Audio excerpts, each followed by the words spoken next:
उत्तर प्रदेश के छोटे से शहर रामपुर में मोहनदास नाम का एक 23 वर्षीय युवक रहता था। वो एक मध्यम वर्गीय परिवार से था, जहां उसके माता पिता और एक छोटी बहन रहती थी। उसके पिताजी स्टेट बैंक ऑफ इंडिया में क्लर्क के पद पर कार्यरत थे और परिवार की आर्थिक स्थिति ठीक ठाक थी। घर में सुख शांति का माहौल था और सभी खुशी खुशी अपना जीवन व्यतीत कर रहे थे। मोहनदास पढ़ाई में अत्यंत तेज था। उसने बचपन से ही अपनी प्रतिभा का लोहा मनवाया था।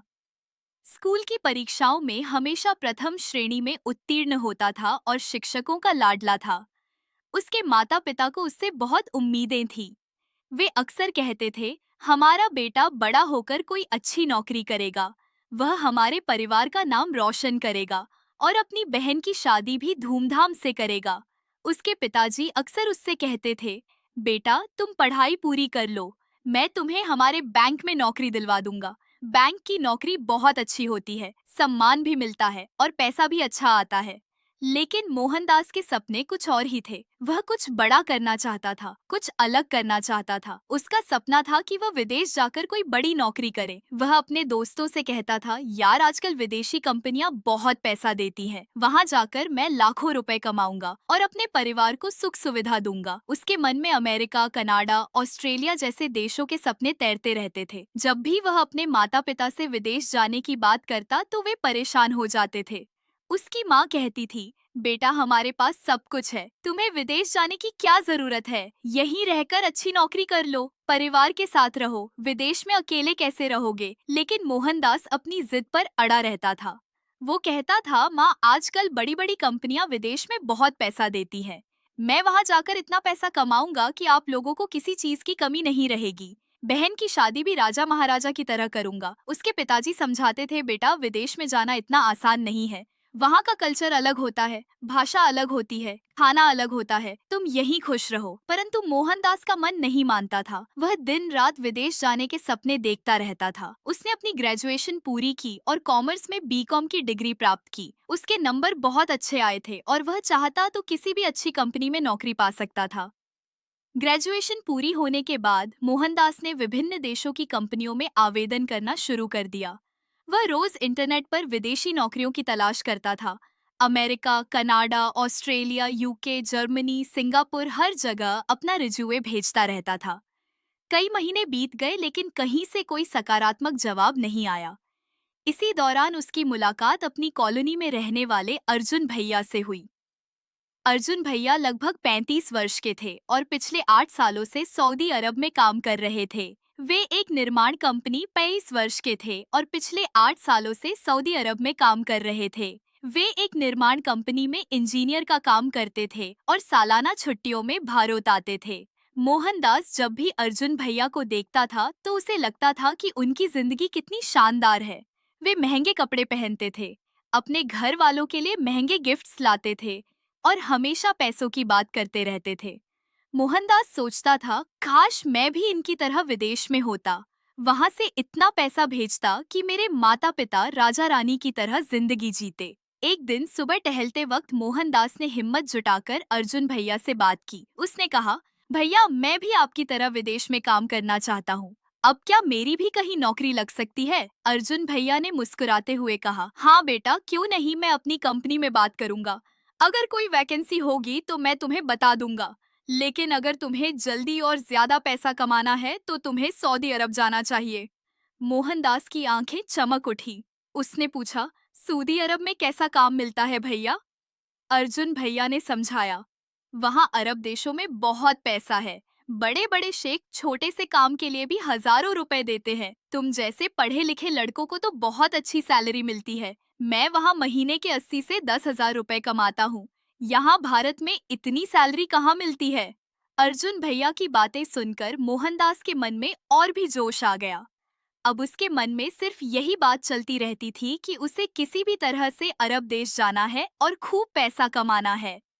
अगले कुछ महीनों तक मोहनदास ने मोबाइल पर अलग अलग अरबी कंपनियों में आवेदन भेजे। उसने नौकरी.com, monster.com, लिंडन जैसी साइटों पर अपना प्रोफाइल बनाया और हर रोज दर्जनों कंपनियों में अपना रिज्यूमे भेजता रहा। एक दिन अचानक उसके फोन पर एक कॉल आई। फोन करने वाला व्यक्ति अंग्रेजी में बात कर रहा था। उसने कहा, हेलो, मैं अब्दुल्ला अल राशिद स्पीकिंग। मैं रियाद की एक बड़ी कंपनी अल राशिद ट्रेडिंग कंपनी से बोल रहा हूँ।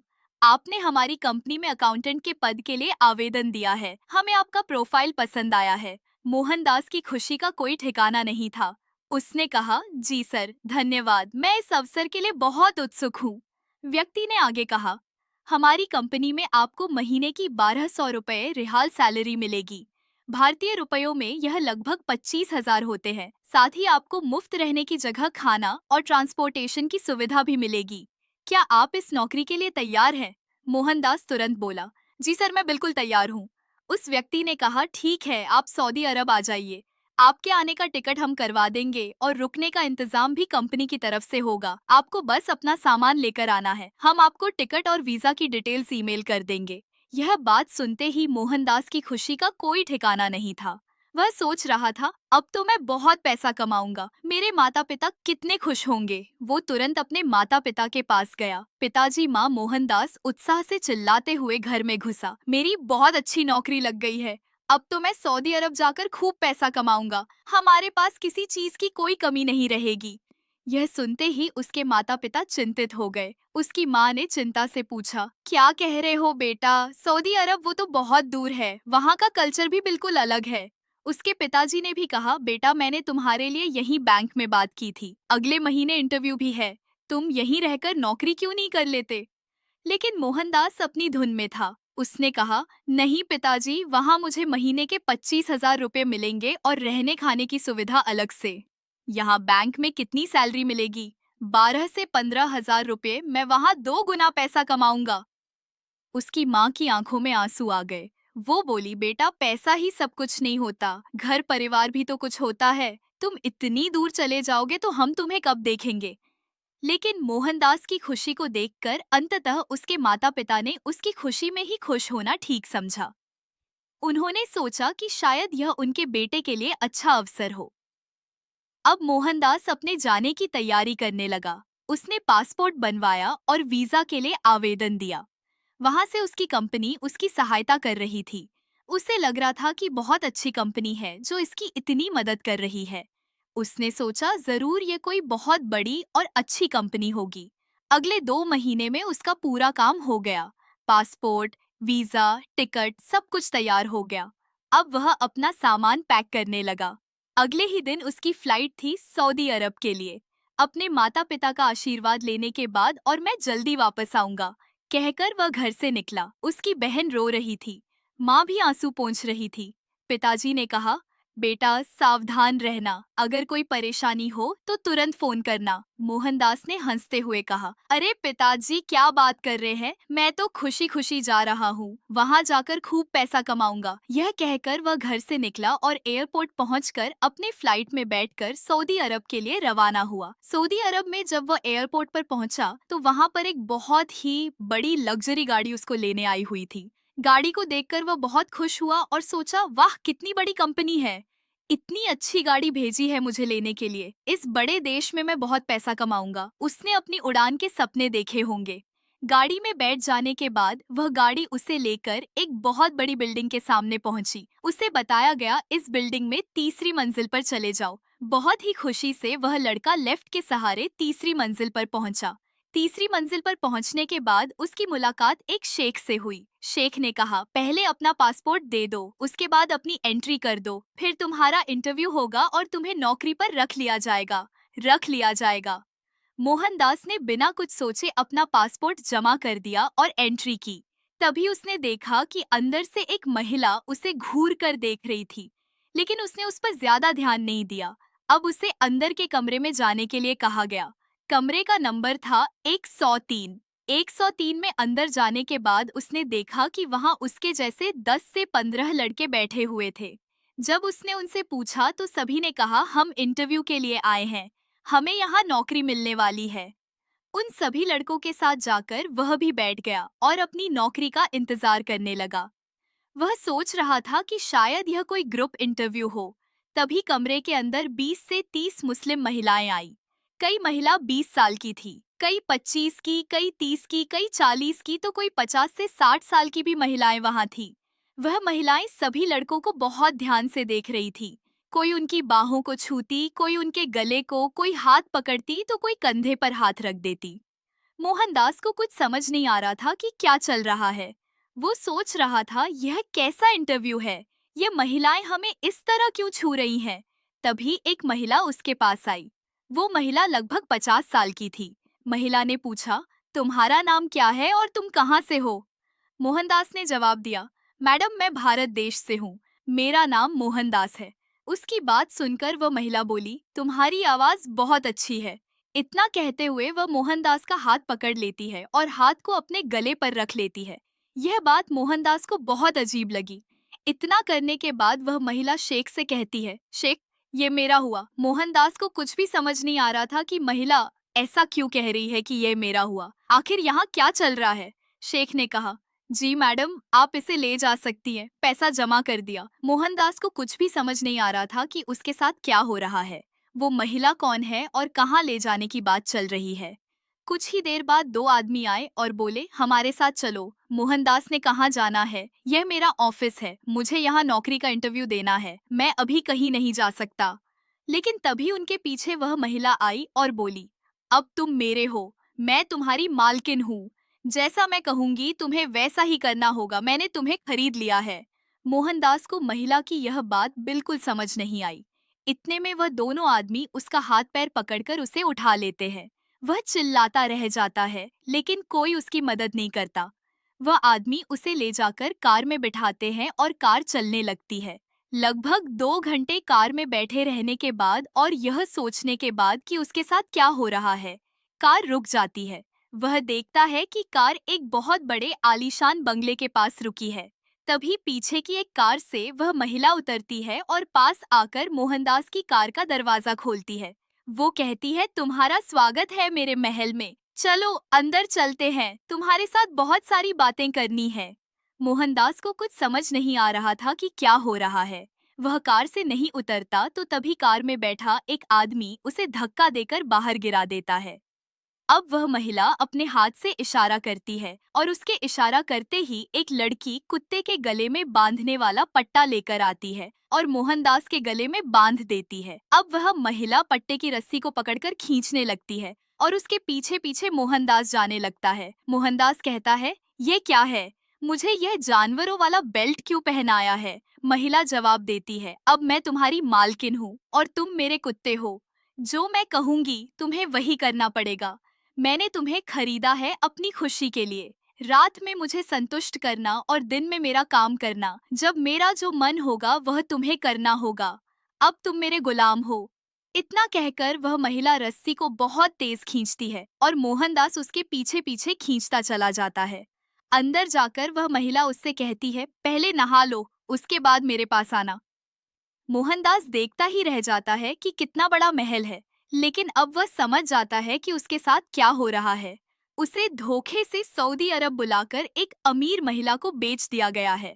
मोहनदास के पास कोई रास्ता नहीं था। वह तुरंत जाकर नहा लेता है और यह सोचता है, मैं घर कैसे जाऊंगा? मेरे माता पिता मेरी राह देख रहे होंगे। मैं कहकर आया हूँ कि जल्दी वापस आऊंगा। मेरे माता पिता ने मुझे मना किया था, लेकिन मुझे सऊदी अरब आने की बहुत जिद थी। वो सोचता है, मेरे अपने भारत देश में मेरे पास सब कुछ था, लेकिन यहाँ आकर मैंने गलती कर दी। यहाँ के धोखेबाज लोग धोखे से मेरे जैसे मासूम लोगों को लूट लेते हैं। पता नहीं यह महिला मेरे साथ क्या करेगी। यह सब सोचते हुए वह नहाकर बाहर आता है। तभी एक लड़की उसके पास आती है और कहती है, आपको मैडम ने कमरे में बुलाया है। वह 50 साल की महिला अपने कमरे में पलंग पर बैठकर उसका इंतजार कर रही थी। मोहनदास कमरे के अंदर जाता है और महिला कहती है, दरवाजा बंद कर दो। उसके बाद वह महिला उसके कुत्ते का बेल्ट उसके गले में बांध देती है और अपनी खुशी के लिए उससे कहती है, मेरे सामने नाचो। वह बेचारा लड़का क्या कर सकता था, अब वह उसके सामने नाचता है। जब वह कहती गाना गाओ तो गाना गाता है, जब वह कहती मेरे पैर दबाओ तो पैर दबाता है, और जब वह कहती मुझे खुश करो, मुझे संतुष्ट करो, तब उसे वह भी करना पड़ता था। एक 50 साल की बुजुर्ग महिला के साथ उसे वह सब कुछ करना पड़ता था जो एक पति अपनी पत्नी के साथ करता है। वह 23 साल का जवान भारतीय लड़का बुरे तरीके से सऊदी अरब में फंस चुका था। पूरी रात वह महिला उसे सोने नहीं देती। दिन में उससे काम करवाती, अपने कमरे की सफाई कराती, अपने कपड़े धुलवाती, अपनी गाड़ी साफ कराती। इस तरीके से मोहनदास बहुत परेशान हो रहा था। उसे 50 साल की बुजुर्ग महिला के साथ सोना पड़ रहा था। उसे खुश करना पड़ रहा था। मोहनदास सोचता था, अगर मुझे मेरा पासपोर्ट मिल जाए तो मैं यहाँ से भागकर अपने देश वापस चला जाऊंगा। लेकिन उसका पासपोर्ट पहले ही उसके ऑफिस में जमा करवा लिया गया था। एक दिन मोहनदास की वह मालकिन किसी काम से महल से बाहर गई हुई थी। मोहनदास अपने कमरे में बैठा हुआ था। जब उसने देखा कि मालकिन बाहर गई है तो वह तुरंत भागने की कोशिश करता है। तभी उसकी मुलाकात घर में खाना बनाने वाली एक लड़की से होती है। वह लड़की कहती है, कुछ नहीं कर सकते, यहाँ से भागना नामुमकिन है। मैडम का महल पानी के बीच में है, तुम यहाँ से निकलोगे तो समुद्र में डूबकर मर जाओगे। मोहनदास ने पूछा, तुम यहाँ कब से रह रही हो? क्या तुम्हें यहाँ अच्छा लगता है? लड़की ने जवाब दिया, नहीं, मुझे भी तुम्हारी तरह मूर्ख बनाकर यहाँ लाया गया था, लेकिन मुझे मेरा काम पसंद है। मुझे खाना बनाना अच्छा लगता है और मुझे यहाँ खाना बनाने के बाद और कोई काम नहीं करना पड़ता। अच्छे पैसे मिलते हैं, आराम की जिंदगी है। फिर उसने आगे कहा, लेकिन मुझे तुम्हारे लिए बहुत बुरा लगता है। तुम्हें उस 50 साल की बुजुर्ग महिला के साथ संबंध बनाना पड़ता है, पूरी रात जागकर उसे खुश करना पड़ता है और दिन में पूरा काम करना पड़ता है। मुझे ये बिल्कुल अच्छा नहीं लगता। मोहनदास ने कहा, मेरी मदद करो, मैं यहाँ से भागना चाहता हूँ। अपने देश, अपने माता पिता के पास वापस जाना चाहता हूँ। लड़की ने कहा, मैं तुम्हारी मदद जरूर करूंगी, लेकिन उससे पहले मुझे कुछ देना होगा। मोहनदास ने कहा, बताओ तुम्हें क्या चाहिए, मैं तुम्हें कुछ भी देने के लिए तैयार हूँ, लेकिन अभी मेरे पास ज्यादा पैसे नहीं हैं, थोड़े बहुत पैसे हैं, तुम वह रख लो। लड़की ने कहा, नहीं, मुझे पैसे नहीं चाहिए, मुझे तो कुछ और चाहिए। अब वह लड़की मोहनदास से क्या मांगती है और मोहनदास की किस तरीके से मदद करती है, यह जानने के लिए आपको कहानी का दूसरा भाग देखना होगा। यह बात हम आपको कहानी के दूसरे भाग में बताएंगे। दूसरा भाग देने के लिए कमेंट करें। दूसरा भाग जितने ज्यादा लोग कमेंट करेंगे उतनी जल्दी हम दूसरा भाग लेकर आएंगे। संगीत।